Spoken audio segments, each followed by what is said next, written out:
সবাইকে ঈদ মোবারক। কাছে কিংবা দূরে যে যেখান থেকে আমার এই ভিডিওটা দেখছেন, সবাইকে জানাই ঈদের শুভেচ্ছা।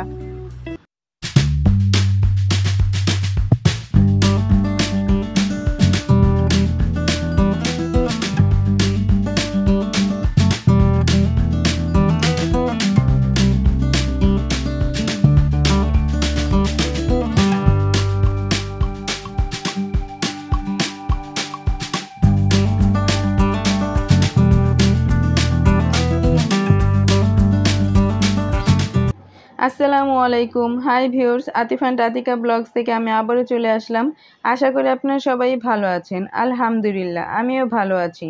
কাছে দূরে যে যেখান থেকে আমার এই ভিডিওটা দেখছেন, ভালো লাগলে প্লিজ লাইক, কমেন্টস এবং সাবস্ক্রাইব করে পাশে থাকবেন। তো চাঁদ রাতের আমাদের মেহেদি, তো আতিফাকেও মেহেদি দিয়ে দিয়েছি। তো ও ভিডিওটা করতে চাচ্ছিল না, কিন্তু আমার হাতে যেই মেহেদিটা দিয়েছি সেটাই আপনাদের দেখালাম। তো আতিফার বাবাকেও দিয়ে দিয়েছি। আর আতিকা তো ছোট, যেহেতু ওকে একটু মেহেদি দিলে দেখা যায় ও একদম ছড়িয়ে ফেলেছে। আর এই যে ঈদের দিনে সকালে রান্না বান্না, তো সকালে আমি ভোরেই ঘুম থেকে উঠে গিয়েছি। সেমাইটা আগে রান্না করে নিব, এর জন্য এখানে আমি দুধটা জাল দিয়ে নিচ্ছি। এই যে এখানে, আর জাল দেওয়ার সময় কিন্তু এলাচ, দারচিনি আর তেজপাতা দিয়ে দিয়েছি, আর চিনিটা একটু পরে দিব। তো দুইটা সেমাই এখানে রান্না করবো। এখানে 2 কেজি দুধ, একটা লাচ্চা সেমাই আর একটা লম্বা লাল সেমাই, তো সেইটা রান্না করব। তো এখানে অর্ধেক 1 কেজি দিয়ে লাচ্চা সেমাইটা ভিজাবো, আর বাকিটা দিয়ে ওই সেমাইটা রান্না করব। তো দুধটা গরম করে এরপর নামিয়ে আমি যেটার মধ্যে লাচ্চা সেমাইটা ভিজাবো সেটার মধ্যে অর্ধেক দুধটা নিয়ে নিব।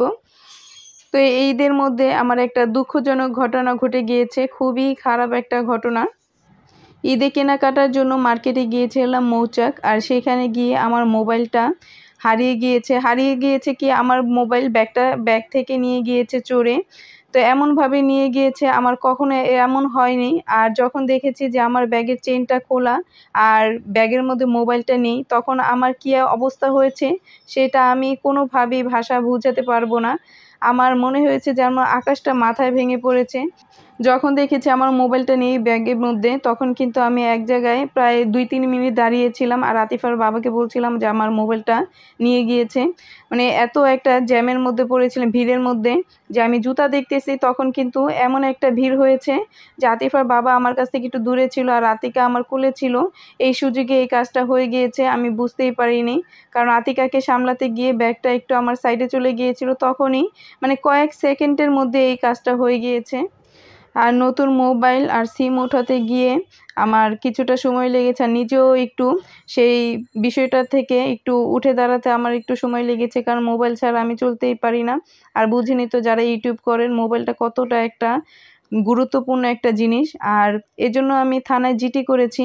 তো প্রথমে হাতিঝিল থানায় জিডি করতে গিয়েছিলাম। তো যেহেতু মৌচাক এরিয়াতে হয়েছে এই ঘটনাটা, তো ওনারা বলেছে রমনা থানায় যেতে। তো যেদিন আমার মোবাইলটা হারিয়ে গেছে সেদিনই আমি জিডি করে আসছি। তো রমনা থানায় গিয়ে আমি জিডি করে আসছি। তো আমাকে আশ্বাস দেওয়া হয়েছে ইনশাল্লাহ মোবাইলটা পাবো। তো সবাই দোয়া করবেন যেন আমার মোবাইলটা পাই। আর ঈদের দিনে রান্না বান্না এগুলো আমি তেলের সাথে কিছু পেঁয়াজ কুচি হালকাভাবে ভেজে নিয়েছি। আর ভাজার সময় এলাচ, দারচিনি, তেজপাতা দিয়ে এরপর ভেজে, আর এরপর যখন হালকা পেঁয়াজটা নরম হয়ে গিয়েছে তখন এর মাঝে আদা রসুন বাটা, হলুদ মরিচের গুঁড়ো, স্বাদ মতো লবণ আর একটু পানি, ধনিয়া গুঁড়ো, আর আমি জিরাটা কিন্তু বেটে দিই। তো জিরাটা বেটে দিয়েছি। এইগুলো দিয়ে মশলাগুলো আমি হালকা একটু পানি দিয়ে ভালো, আমার মোবাইলে হারানোর যে কাহিনীটা সেটা কিন্তু আমি এখনও ভুলতে পারি না। আমি যখন শুই তখনও আমি কয়েকদিন এর মাঝে কিন্তু কয়েকদিন স্বপ্ন দেখে ফেলেছি যে এমনভাবে হারিয়ে গিয়েছে। সেইটা কিন্তু এখনও আমি মাঝে মধ্যে বসে ভাবি যে আমি মিনিটের মধ্যে আমি একটু ঘুরে তাকালাম, তখনই দেখি যে যে আমার ব্যাগের চেনটা খোলা, তখনই আমি বুঝতে পেরেছি। আর আতিকা যেহেতু বাচ্চা কোলে নিয়ে কেনাকাটা যে একটা কত ঝামেলা, আর তখনই কিন্তু আমি যখন আমার মোবাইলটা হারিয়ে গিয়েছে আর চেনটা যে খোলা, আমি তখনই আমি কেন জানি ভাবছিলাম যে ব্যাগটা আমি আতিফার বাবার কাছে দিয়ে আসি। আর আতিফার বাবা একটু অসুস্থ বোধ করছিল, আমাকে তার আগে বলছিল চলো আজকে বাসায় চলে যাই, আজকে কেনাকাটা করতে হবে না, পরের দিন কেনাকাটা করব। তো আমার একটু আবার রাগ হয়েছিল যে না, আজকে এসেছে আজকেই কেনাকাটা করব, তখন এই কাজটা হয়েছে। আর এই যে আমি রান্না বান্নার পাশে আতিকা উঠে গিয়েছিল।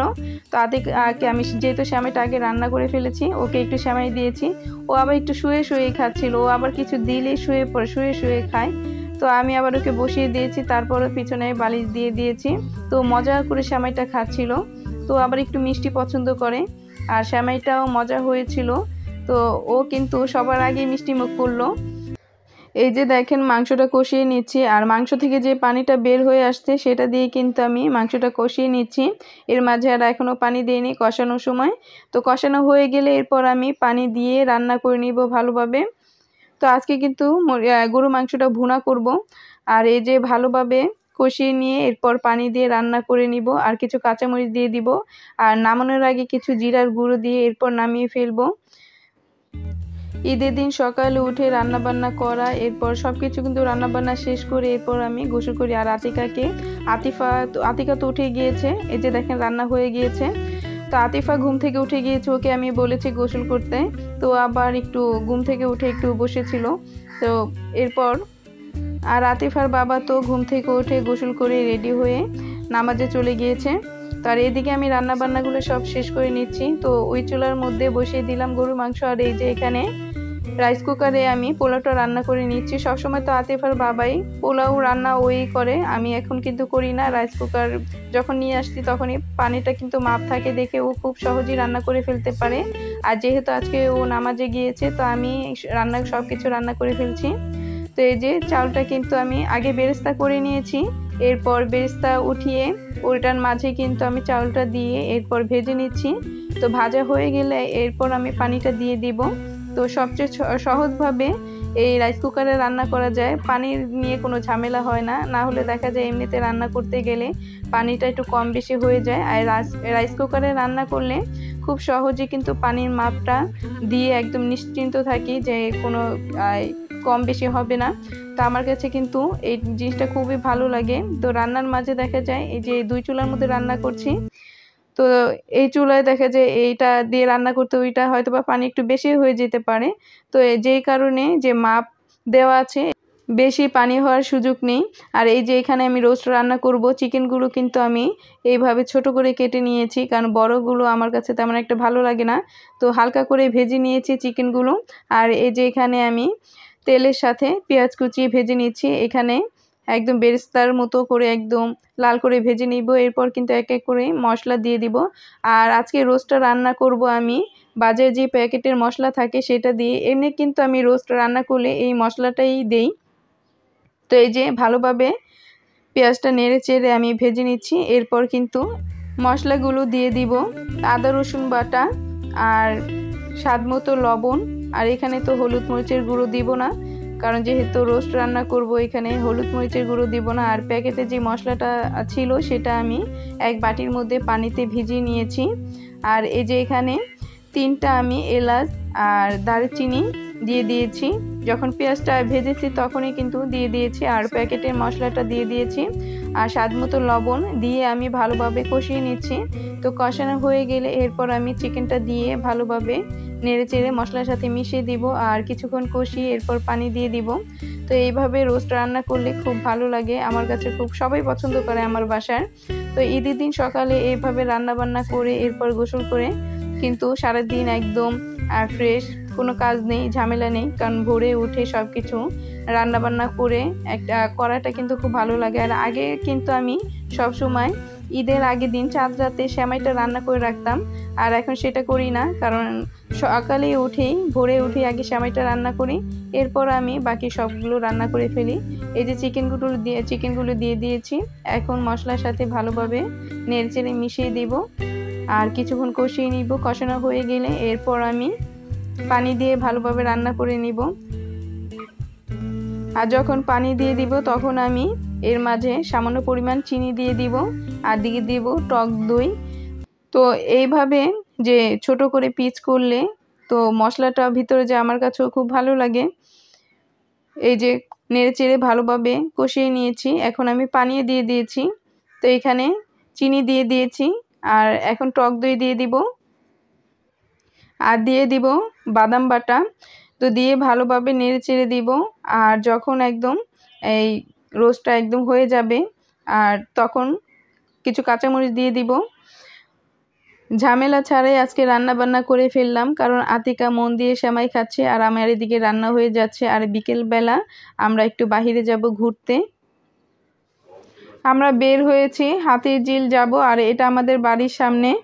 তো ঈদের জন্য সব দোকানপাট বন্ধ, রাস্তা একদম ফাঁকা, এর জন্য সন্ধ্যার পরে বের হয়েছি। আর বিকেলে বের হতে চেয়েছিলাম কিন্তু বের হতে পারিনি, কারণ দুপুরে একটু ঘুমিয়েছিলাম। এরপর আতিকাকে খাওয়িয়েছি, এই টুকটাক কাজ করতে করতেই সন্ধ্যা হয়ে গিয়েছে। তো সন্ধ্যার পরেই আমরা বের হয়েছি। আর এটা হয়েছে হাতিরঝিল। তো হাতিরঝিলে এই জায়গাটাতে অনেক মানুষ থাকে, এই যে এখানে অনেক লাইট আছে, অনেক পুলিশ প্লাজার পিছনে এটা। আর ওই যে হাতি কতগুলো আছে বানিয়েছে। তো এইখানে কিন্তু সব সময় দেখা যায় লোকজন থাকে, লাইট, এরপর অনেক কিছু ফুচকা, এরপর অনেক কিছু থাকে এইখানে খাওয়ার। তো আমি আতিফার বাবাকে বললাম এইখানেই থাকবো। তো এখানে কিছুক্ষণ ঘোরাঘুরি করার পর এরপর আমরা যাব অন্য জায়গায়, দেখি কোথায় যেতে পারি। তো এই যে আতিকাকে তো কোলে থেকে নামানোই যায় না কোথাও গেলে, তো আমি একটু নামিয়েছি আর ওর বাবার সাথে দাঁড়িয়ে আছে। আর এই যে দেখেন আতিকার মাথায় কিন্তু যে বেনটা পরিয়ে দিয়েছি ও কিন্তু সুন্দর রেখেছে, ও ফেলে দেন। আর আতিফা ছোটোবেলায় মাথায় কিছুই পরতো না। এই যে দেখেন কত লাইট, এরপর অনেক কিছু আছে এখানে। আর ওই পাশটাতে দেখা যায় অনেক কিছু আছে, ওইখানে ফুচকা, এরপর মটকা চা, এরপর আরও অনেক কিছু আছে। তো এখানে যতক্ষণ থেকেছি এখানে কিন্তু মানুষ ভরপুর, একদম জমজমাট। আমাদের বাড়ির পাশে হাতিরঝিল, তো ঘোরার জন্য কিন্তু হাতিরঝিলটাই আমাদের কাছে অনেক ভালো লাগে। দিনের বেলা দেখা যায় বের হলে অনেক জায়গায় ঘুরতে পারতাম, ওইখানে বোট আছে, তো সেইখানে উঠতে পারতাম। যেহেতু রাতে বের হয়েছে, আর রাতে কিন্তু এই পুলিশ প্লাজার পিছনে কিন্তু অনেক মানুষজন হয়, কোনো এই জায়গাটা সবসময় লোকজন থাকে। এরপর দেখা যায় যে মটকা চা, এরপর আরও যে জিনিসগুলো আছে। আর ওই পাশটাতে কিন্তু আরও অনেক কিছু আছে, পিৎজা আছে, এরপর দোসা। তো একদিন সেগুলো আপনাদের ভিডিও করে দেখাবো। তো এখানে পিৎজাটা আমি খেয়েছিলাম, খুবই ভালো। হাতিরঝিল ঘোরাঘুরির পরে এরপর চলে গেলাম ডিএটি প্রজেক্ট। তো এইখানে কিন্তু এই যে বড় একটা মাঠ আছে মসজিদের সাথে, তো এখানে কিন্তু অনেক কিছু আছে, ফুচকা, এরপর চটপটি, আরও অনেক কিছু আছে, ঝালমুড়ি খাওয়ার জন্য।